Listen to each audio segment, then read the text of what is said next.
Ni neema nyingi ndugu zangu Mwenyezi Mungu ametuneemesha.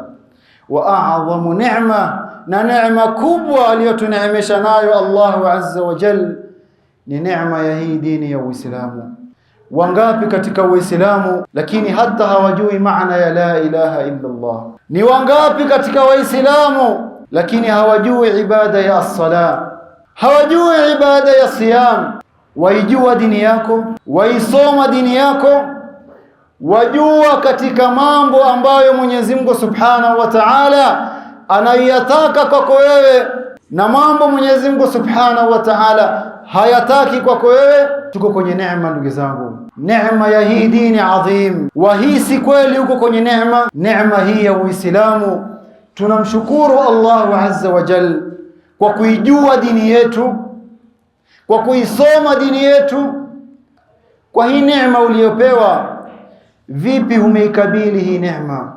Vipi umeipokea neema ya dini ya Uislamu aliyokupatia Allahu azza wa jal?